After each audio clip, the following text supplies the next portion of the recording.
My daughter-in-law went on TikTok and called me trailer trash, while I was literally flatlined in surgery. I wish I were exaggerating, but I'm not. October 8, 2025. Room 217, Willow Creek Medical Center. I was barely conscious after a heart valve replacement that almost didn't end well.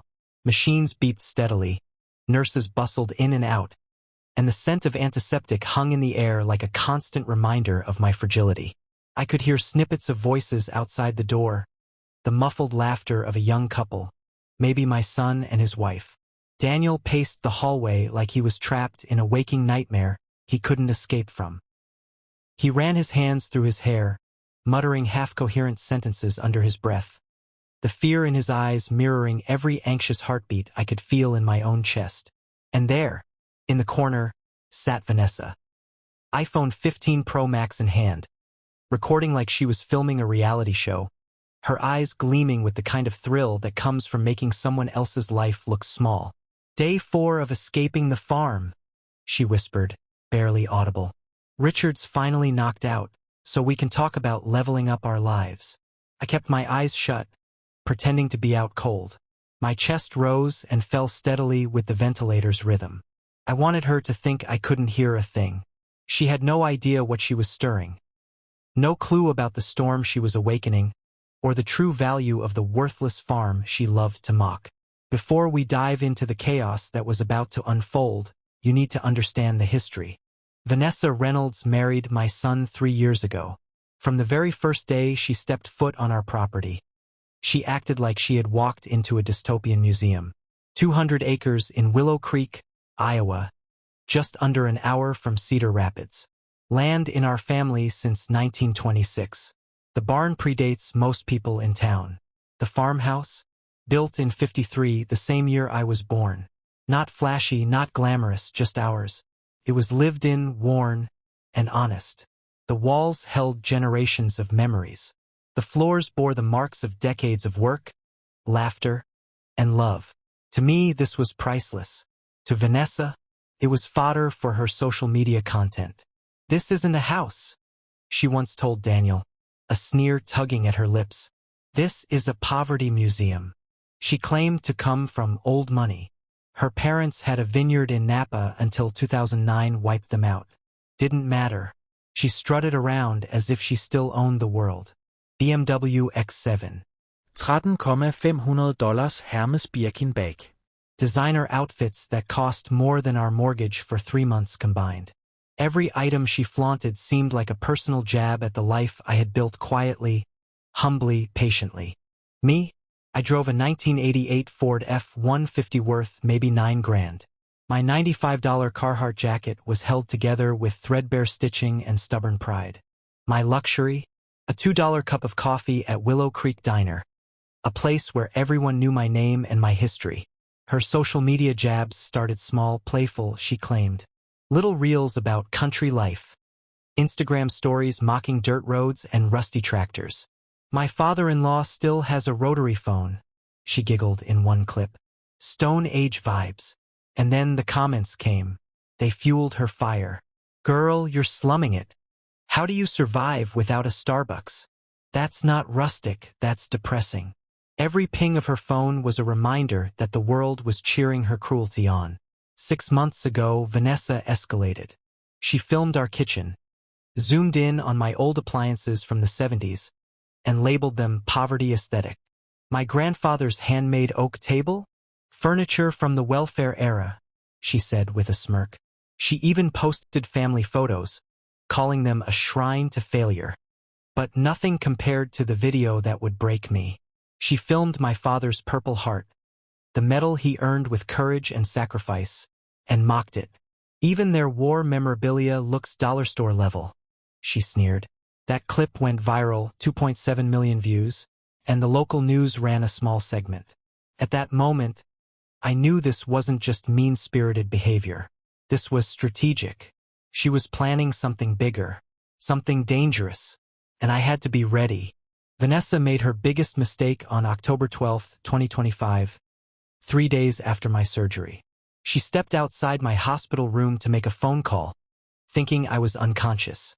"Hi, this is Vanessa Reynolds. she said. I'd like to list that 200-acre property. She was trying to sell my farm. She told the realtor I was incapacitated. Claimed Daniel had power of attorney. She called the farm useless, backward, dead land, and went on for 10 straight minutes outlining how she could manipulate Daniel into signing anything she wanted. What she didn't know, my phone, tucked into my nightstand, was recording everything. Every word, every tone, every contemptuous laugh. Vanessa thought she was selling a $1,050,000 farm. She had no idea what she'd just stepped into, because while she mocked my poor farmer lifestyle, she had no clue what I had quietly built behind the scenes. I started investing in 1989, bought one rental property, then another. By 1997, I owned 20 homes. Today, 32 properties worth $16.8 million. In 2005, Whole Foods signed a contract with Anderson Organic Farms LLC, my produce company. That single deal brings in $310,000 a month and is valued at $42 million. All combined, the Anderson family holdings are valued at roughly $58 million. Here's the part that would have blown her mind. For the past 3 years, Vanessa's parents had been living comfortably off my money, without realizing it. Her dad, Michael, groundskeeper at Willow Creek Golf Club, $60,000 a year. Her mom, Karen, catering manager, $46,000 a year. That country club? Bought by me in 2021. Their paychecks came directly from my accounts. Her grandmother's assisted living facility? Paid for by the Anderson Family Foundation, also mine. Even the luxury condo Vanessa and Daniel lived in? Bought by my real estate company last year. Her entire family's security, wealth, and lifestyle, all from the same trailer trash farmer she humiliated online. I stayed quiet, because my father taught me, let arrogant people bury themselves. Then you show up and close the coffin. So I watched. I prepared my lawyer. I pulled my accountant back in. Every deed, every contract, every financial statement. Nothing escaped my attention. Then Vanessa posted her biggest TikTok ever, 4.2 million views. She called it Escaping Generational Poverty, all while labeling me a small-town failure. This time, the internet wasn't on her side. Comments poured in. How are you calling anyone poor while wearing a $2,500 sweater? Where's the proof your in-laws are broke? Explain the BMW, sis. Her carefully curated image began to crumble. The bravado she displayed in every clip now looked hollow, fragile. Then Daniel came to me, confused, frustrated, suspicious. I showed him everything. Every document, every property, every bank statement, every contract. His face fell. His voice cracked. Dad, I'm with you. It wasn't just vindication, it was relief. Relief that the truth finally was out. Relief that the daughter-in-law who had belittled, mocked, and schemed would face the consequences of her arrogance. The charity gala at my country club on November 21st would be the ultimate reveal. Vanessa would walk in believing she was the star. She had no idea that night would be her reckoning. The moment she would learn exactly who she had been insulting for years. She wanted a war? She chose the wrong man, the wrong farmer. Because the thing about wealth, respect, and legacy is that it doesn't always shout. Sometimes it waits quietly, patiently, until the moment it needs to roar. And when it does, it leaves no room for pretenders. I remembered the first time I realized the power of patience. I was 16, plowing the fields at dawn, hands blistered, back aching. My father came to me, silent at first, watching me work. Then he said, "Son, the world underestimates quiet people because they don't see our eyes glinting with plans. They see only what we let them see. Remember this." That lesson, repeated over decades, became my armor. Vanessa had underestimated me from day one. She mocked every aspect of my life, my family, my legacy. But she didn't see the quiet empire that existed beneath the surface. She didn't see the investments, the contracts, the careful planning.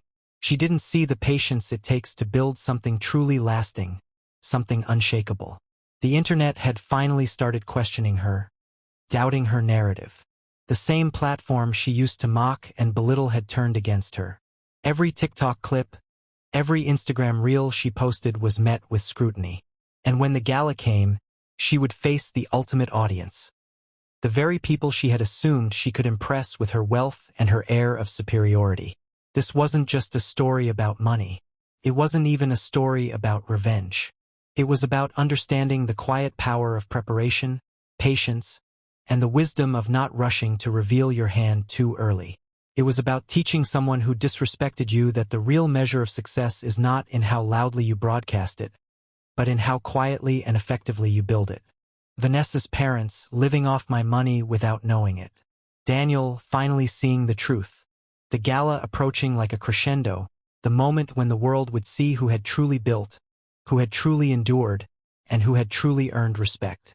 And me? I was ready, calm, patient. Every plan set, every account audited, every property secured.